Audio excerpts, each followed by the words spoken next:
Okay, so tayo ay magre-redeem ng points sa ating Smart Bro Home Wi-Fi o di kaya yung PLDT Wi-Fi. So katulad ko na wala nang pang-load, so kailangan na natin gamitin yung points sa ating Smart Bro Home Wi-Fi. So paano gawin yon? So panoorin nyo ito para makita nyo kung paano makapag-load ng o makapag-redeem ng points sa ating Wi-Fi. So punta tayo doon sa GigaLife application. Ayan, so ito siya. So open natin yan.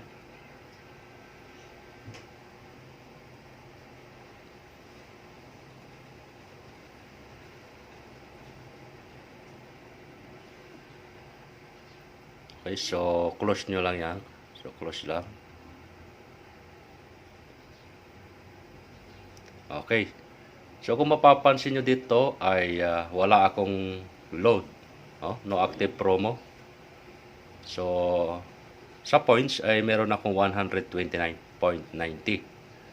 So ito yung ating i-redeem para magkaroon tayo ng extra load, no, para magamit natin. So kailangan din natin itong gamitin para hindi siya masayang kasi ito ay na-expired. So tingnan nyo rito. So may expired siya sa December 31, 2023. So kailangan na natin ito magamit kasi sayang din. So saan ba nanggagaling yung mga points? So kapag tayo ay naglo-load sa Smart Bro Home Wi-Fi natin ay nagkakaroon tayo ng mga points. So naiipon yan. So kapag dumami ay pwede nating gamitin para ipag-redeem do sa mga available load. So ano ba yung magiging cover nito? So check natin dito sa itong usage nito, no. Yan. Open natin yan. So meron siyang 129. So kaya kung makikita nyo meron ng nakapula, naka-highlights kasi nagpapakita na siya na pwede na siyang ma-expire. So kailangan natin gamitin. So ngayon ay para malaman natin kung ano yung pwede rito sa 129 points. So pindutin natin yung view all. Itong recommended. Open natin yan. So ayan.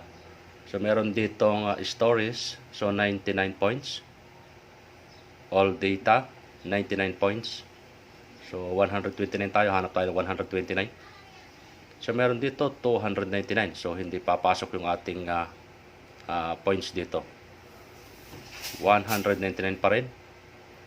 399, 199, 199, 999, 999, 149. So walang 129. So hanap na lang tayo noong pwede nating o yung pasok dito sa available data na points na binibigay ni Smart Bro Home Wi-Fi. So siguro dito na lang tayo sa 99 kasi ito yung pasok do sa 129. So ito na lang yung ating gagawin. So ano ba yung ano nito?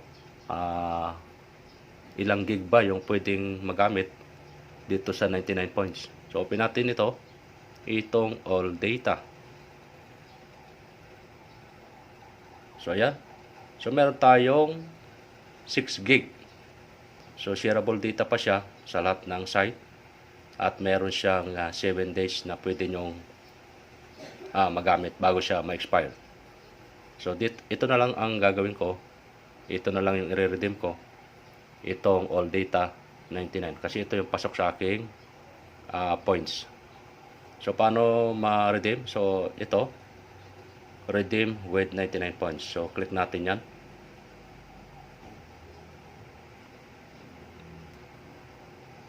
Okay, so enjoy your reward. All data 99. So meron na tayong 6 gig na data for 7 days. So meron pa tayong natira na 30.90 gigapoints. So hayaan na natin yan. Sa susunod ay may ipon yan, madadagdagan na naman at pwede na naman tayo mag-load o mag-redeem sa ating Giga Points. So yan, go to my rewards na tayo.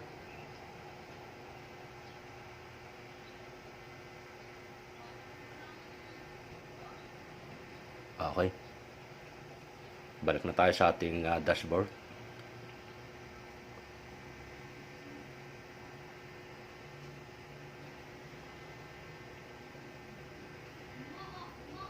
Alright. So kung napapansin nyo, kanina ay 129 yung aking points. Pero ngayon ay 30.90 na. So ibig sabihin ay pumasok na yung ating pag-redeem. So kung mapapansin nyo dito, subscribe to All Data 99. So okay na, mayroon na tayong load na 6 gig for 7 days sa 99 giga points lamang. So ganun lamang kasimple, at mayroon na tayong load. So para doon sa mga naubusan ng load, wala nang pambayad o wala nang pang load, katulad ko wala nang pang load, kaya ito na, no choice na, ginamit ko na. So kailangan din naman natin gamitin kasi para hindi siya masayang at hindi rin ma-expire. Okay, so yun, testing natin kung gumagana. Kukunin ko lang sa Wi-Fi.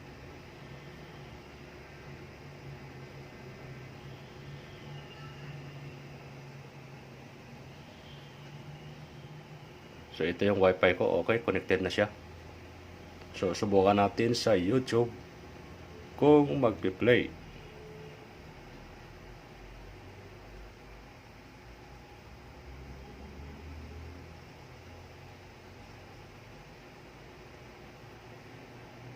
Ayun, nagpi-play siya.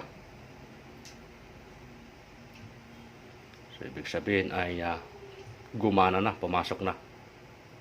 O ayan. So try natin. Konti lang para hindi tayo maka-copyright. Ayan, pumasok na siya. Okay na ito. Skip natin. Alright, yan na, okay na. Meron tayong load na libre. Alright, so kung kayo ay may natutunan, ay paki-subscribe naman yung aking YouTube channel. At wag na rin kalimutang i-like at i-share para malaman din ng inyong mga ibang kaibigan. So maraming salamat sa panonood at pag-subscribe sa aking YouTube channel. Thank you po.